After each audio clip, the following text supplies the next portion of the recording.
तो हमारी पहली प्राथमिकता ये होगी कि जो मजदूर लौट करके आए हैं बिहार, उनके लिए नए रोजगार के अवसर कैसे ढूंढे जाएं और उनकी जो समस्या है, जो उनको मजदूर होने के चलते दूसरे राज्यों में झेलना पड़ा, उसका कानूनी उपाय कैसे किया जाए कि कल को अगर हमारा कोई भाई बाहर काम करने के लिए जाए नहीं, बिहार में ही रोजगार हो, अगर मजबूरी में जाना पड़े तो उसके साथ ये दुर्दशा ना हो कि अचानक से लॉकडाउन कर दिया जाएगा, मालिक पैसा देना बंद कर देगा, मकान मालिक जो है घर से बाहर कर देगा और अपना जो है हरिया पतीला लेकर के लोग रोड पे आ जाएंगे, पूरा खानदान रोड पे आ जाएगा। ये परिस्थिति हमारे भाइयों को, हमारे मजदूर साथियों को देखना ना पड़े, ये हमारी प्राथमिकता है।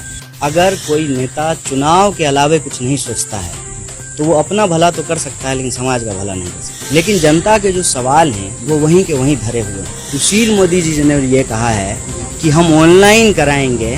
साहब, जिस राज्य के आप उप मुख्यमंत्री हैं, उस राज्य की वास्तविक स्थिति शायद आपको मालूम नहीं है कि आप ऑनलाइन की बात करते हैं। लोगों को मोबाइल चार्ज करने के लिए 15 किलोमीटर जाना पड़ता है। चुनाव जब आएगा तब देखा जाएगा, लोग रहेंगे, लोग बचेंगे, तभी ना चुनाव होगा। हमारे साथ है सीपीआई नेता कन्हैया कुमार। इनसे जानेंगे कि जो स्थिति लॉकडाउन में मजदूरों की रही, वो सबसे बड़ी जिम्मेदारी किसकी रही। कन्हैया जी, जिस तरह से लॉकडाउन में मजदूर सड़क पे परेशान नजर आए, मरते दिखे, भूखे प्यासे हजारों किलोमीटर पैदल चलते नजर आए, सबसे बड़ी गलती कहाँ हुई? देखिए, सबसे पहली बात तो ये कि आज सब लोग मजदूर की बात कर रहे हैं जी, इस बात का स्वागत करना चाहिए। लेकिन जो दर्दनाक परिस्थिति है, जो हालात आज मजदूरों के सामने उत्पन्न हो गए हैं जी, जिस तरीके से लॉकडाउन हुआ उसमें तैयारी नहीं थी, अचानक से सब कुछ बंद कर दिया गया। जब तक उनके पास अपना राशन पानी था तब तक वो अपना जीवन यापन कर रहे थे। लेकिन बहुत सारे ऐसे लोग हैं जो रोज कमाते हैं, रोज खाते हैं, उनके पास 7 दिन का भी अनाज नहीं होता है। एक एक जो कमरे होते हैं उसमें लोग शिफ्ट में काम करते हैं और शिफ्ट में सोते हैं। 8 घंटा 4 लोग सोएगा और 8 घंटा फिर दूसरा 4 लोग आके सोएगा और 8 घंटा फिर तीसरा 4 लोग आकर के सोएगा। ये जो मजदूरों की स्थिति थी, इसको इस देश में दशकों से नज़रअंदाज किया गया है। ये आज की बात नहीं है। मैं आपकी जानकारी के लिए बता दूं कि जो ठेकेदार के अंदर कंस्ट्रक्शन साइट पे काम करने वाले मजदूर हैं, उनके कल्याण के नाम पे सरकार एक सेस वसूलती है और मजदूरों के नाम पे जो सेस वसूला गया है वो 48,000 करोड़ रुपया है। अगर मजदूरों का पैसा ही मजदूरों को दे दिया जाए फिर भी उनके ये दुर्दशा नहीं होगी। आपने देखा होगा, जब ट्रेन बंद था तो मजदूर पटरी पे कट गए, जब ट्रेन चलने लगा तो भूख प्यास से लोगों की जान जाने लगी। सरकार कहती है कि 4 लोगों की श्रमिक स्पेशल में मौत हुई है, जबकि आरपीएफ एक हमारी सम्मानित सरकारी फोर्स है, उसका कहना है कि 100 से ज़्यादा लोगों की मौत हुई है। एक अखबार में आज ये रिपोर्ट हुआ है। तो ये जो पूरा का पूरा दर्दनाक परिस्थिति पैदा हुआ है, आपने देखा होगा हजारों किलोमीटर जो है चल करके बिहार की एक बेटी अपने पिताजी को घर पहुंचाती है। ये जो स्थिति है, इस स्थिति के लिए कौन जिम्मेवार है, ये प्रश्न आप पूछते हैं।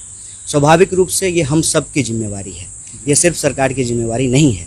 लेकिन बाकी लोग जो काम कर रहे हैं, जैसे हमारी पार्टी हो या हमारा संगठन हो, all India trade union Congress, आपको अभी एक रिपोर्ट मिली होगी कि इंडियन लेवल ऑर्गेनाइजेशन के भीतर अपील किया गया है कि भारत में जो श्रम कानून समाप्त किए जा रहे हैं वो ख़त्म नहीं किया जाए। तो वो जो केंद्रीय ट्रेड यूनियन है उन लोगों ने मिल करके किया है। बाकी आपने देखा होगा कि लोग अपनी कैपेसिटी में, सिर्फ पार्टी नहीं, कोई एक व्यक्ति भी जिसके पास अगर 100-200 रुपया है, वो भी जो है 10 पार्लेजी खरीद करके लोगों को बांटने की कोशिश कर रहा है। तरह तरह से लोगों ने हेल्प किया है, हमारे लोग भी कर रहे हैं। लेकिन प्रश्न ये है कि बुनियादी जिम्मेवारी किसकी है, इस बात से कोई इनकार नहीं कर सकता। आपने कह दिया कि लॉकडाउन फेल है। नहीं, मेरा सिर्फ यही नहीं कहना है। मेरा ये कहना है कि लॉकडाउन जरूरी है, लेकिन लॉकडाउन को तैयारी के साथ करना चाहिए।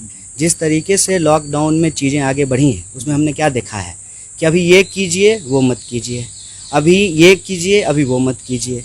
आखिर में स्थिति ये बनी है कि आपको जो करना है कीजिए, हम कुछ नहीं करेंगे। यही हो गया है ना। 4th लॉकडाउन क्या है, आप देखिए कि तमाम तरह के नियमों की धज्जियाँ उड़ रही हैं। उस दौरान, लॉकडाउन के दौरान जो तैयारी करनी चाहिए थी, स्वास्थ्य व्यवस्था को जो दुरुस्त करने का प्रयास करना चाहिए था। अभी आपको एक खबर मिली होगी कि पीपीई किट पहनने से जो है, गर्मी से जो है लोग बेहोश हो जा रहे हैं। तो ये हमारे सामने बुनियादी सवाल है। हम सब लोगों को मिलकर के काम करना चाहिए और जिम्मेवारी पहली स्वाभाविक रूप से सरकार की होती है, लेकिन ये जिम्मेवारी हम सब की है। बिहार में जिस तरह से आपने देखा लॉकडाउन में बिहार के प्रवासी मजदूर सबसे ज़्यादा परेशान नजर आए। जो वर्तमान सरकार है वो कहती है कि पिछले जो लालू जी की सरकार थी उसमें उनकी देन दशा है कि आज मजदूर पलायन कर रहे हैं। उनका कहना है कि 15 साल से क्या कर रहे थे, लेकिन बुनियादी जो सवाल है वो भटक जा रही है। देखिए, बुनियादी सवाल ये है कि बिहार के पास अगर सबसे ज़्यादा कुछ है जी जिसके आधार पे बिहार आज इस देश में नहीं दुनिया में सबसे आगे हो सकता है, वो है मानव संसाधन। आप देखिए कि बिहार का स्टूडेंट कोटा में पढ़ने के लिए जाता है, पढ़ाने वाला भी बिहारी, पढ़ने वाला भी बिहारी, तो राजस्थान में जाकर के क्यों पढ़े, बिहार में क्यों नहीं पढ़ाई हो। उसी तरह से बिहारी मजदूर, बिहारी डॉक्टर, इलाज कहाँ हो रहा है, दिल्ली में, तो भाई बिहार में ही इलाज क्यों नहीं हो। बिहारी मजदूर जींस सिल रहा है, दुनिया भर में वो जींस बिकने के लिए जा रही है, तो फिर वही जींस जो है वो बिहार के वैशाली में, बेगूसराय में, हाजीपुर में क्यों ना सिला जाए। तो सबसे बुनियादी सवाल है कि जब तक बिहार में नई संभावना, नया रोजगार, नए तरह के उद्योग धंधे और हमारा जो मानव संसाधन है उसका बेहतर प्रबंधन हम लोग नहीं करेंगे। आपने कभी देखा है किसी पंजाबी को बिहार में आकर के काम करते हुए, या किसी जो है कर्नाटक के आदमी को बिहार में आकर के काम करते हुए? क्यों हमारे मजदूर वहाँ के खेत में जाकर के कटाई करते हैं? अगर हमारे यहाँ पे कृषि का विकास किया जाए तो उनको बाहर नहीं जाना पड़ेगा। और शुरुआती दिनों में इसके कुछ प्रयास किए गए, धीरे धीरे ज्यों-ज्यों इस देश की राजनीति में धर्म और जाति सबसे बड़ा मुद्दा बन गया, उसी वक्त ही इस देश के जो अलग अलग तबके के लोग हैं, चाहे वो मजदूर हों, चाहे वो मिडिल क्लास हो, चाहे वो नौकरी करने वाला हो, चाहे बेरोजगार हो, छात्र हो, नौजवान हो, उनके सवालों को नज़रअंदाज किया जाने लगा। इसीलिए आज हम आपसे भी आग्रह करना चाहते हैं, जब हम लोग बड़ी बड़ी बातों पे चर्चा करने की कोशिश करते हैं तो कोई छोटी लेकिन महत्वपूर्ण बात छूट जाती है। मैं आपको बिहार के संदर्भ में कुछ चीज़ें बताना चाहता हूँ। यहाँ जब खड़ा होकर के हम लोग बात कर रहे हैं तब बेगूसराय ज़िला में किसानों के ऊपर लाठीचार्ज हो रहा है। क्या है वजह? वजह यह है कि किसान कहते हैं कि आप हमारी उपजाऊ ज़मीन मत लीजिए, आप फैक्ट्री लगाइए, लेकिन हमारी जो उपजाऊ ज़मीन नहीं है आप वो ज़मीन ले लीजिए। ये हक मांगने के चलते उनके ऊपर लाठी चलाई जा रही है। इससे पहले आपने देखा अलग अलग ज़िलों में बड़े पैमाने पे जो है खून खराबे की घटना आई है, गोली चलने की आपराधिक घटनाएं आई। उससे पहले आपने ये खबर सुनी होगी कि बिहार के भीतर जिंदा जो है एक लड़की को जला दिया गया, एक मासूम बच्ची के साथ जो है रेप किया गया। बेगूसराय ज़िले में ही जो है कस्टोडियल डेथ का मामला आया है, थाने में जो है एक लड़के की लाश लटकी हुई मिली। ये सब चीज़ जो है वो हमको एक नए तरीके से सोचने के लिए विवश करता है कि कब तक बिहार में ये सब होता रहेगा। आज हमारे लाखों मजदूर भाई दूसरे राज्यों से आ रहे हैं, उनकी अपनी एक परेशानी है, वहाँ जो रह रहे लोग हैं उनकी अपनी एक परेशानी है। जब तक हम ये जो समाज को बांटने वाली और तोड़ने वाली चीज़ें हैं उससे ऊपर उठ करके विकास की बात नहीं करेंगे, एकता की बात नहीं करेंगे, बिहारी होने के गौरव की बात नहीं करेंगे, तब तक हम लोग जो है बिहार को आगे नहीं ले जा सकते हैं। बिहार में विधानसभा चुनाव इसी साल होने वाले हैं, सभी लोग एक्टिव मोड में नजर आ रहे हैं। तेजस्वी यादव भी हो, पप्पू यादव हमेशा एक्टिव में ही रहते हैं, नीतीश कुमार भी अपने कार्यकर्ता के साथ ऑनलाइन संवाद कर रहे हैं, सुशील कुमार मोदी ऑनलाइन वोटिंग की भी बात कर दिए हैं। अभी तैयार हैं? देखिए, सबसे पहली बात तो ये है कि इसी बात का तकलीफ है कि अगर कोई नेता चुनाव के अलावे कुछ नहीं सोचता है तो वो अपना भला तो कर सकता है लेकिन समाज का भला नहीं कर सकता है। देखिए, चुनाव होते रहते हैं, कौन सा चुनाव नहीं होता है? लोकसभा चुनाव होता है, विधानसभा चुनाव होता है, विधान परिषद होता है, राज्यसभा होता है, ग्राम पंचायत होता है, चुनाव तो होते रहते हैं।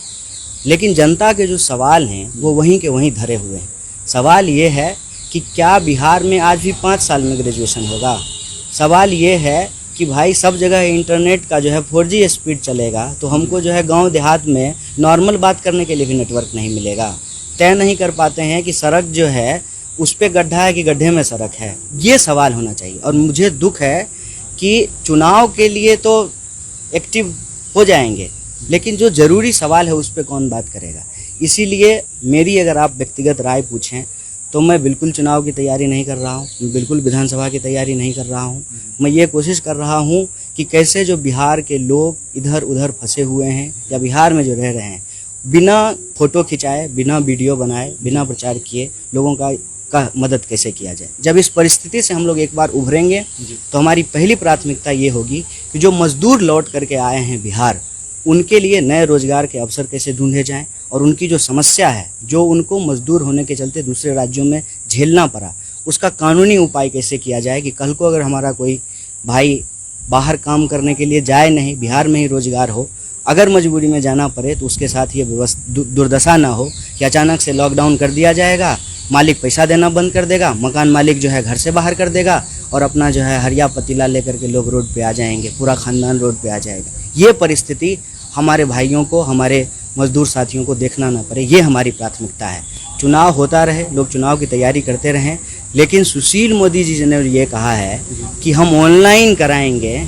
साहब, जिस राज्य के आप उप मुख्यमंत्री हैं, उस राज्य की वास्तविक स्थिति शायद आपको मालूम नहीं है, आप नहीं जानते हैं कि आप ऑनलाइन की बात करते हैं। लोगों को मोबाइल चार्ज करने के लिए 15 किलोमीटर जाना पड़ता है, साइकिल लेकर के जाते हैं 15 किलोमीटर, मोबाइल चार्ज करवाते हैं, फिर आकर के इस्तेमाल करते हैं। तो पहले हर इंसान के हाथ में मोबाइल पहुंचा दीजिए, हर गांव में बिजली पहुंचा दीजिए और इंटरनेट कनेक्शन चाहे गांव हो या देहात सबको बराबर मिलने लगे, करवाइए ऑनलाइन चुनाव, तब कोई दिक्कत नहीं है। पूरा बिहार ये जानना चाहता है कि विधानसभा चुनाव में चाहे आगे के समय में कन्हैया कुमार किधर रहेंगे, महागठबंधन में या दूसरे दल में, क्योंकि आप पटना यूनिवर्सिटी के इलेक्शन के समय पप्पू यादव के साथ थे। देखिए, मैंने आपको कहा कि अभी हमारे दिमाग में चुनाव है ही नहीं।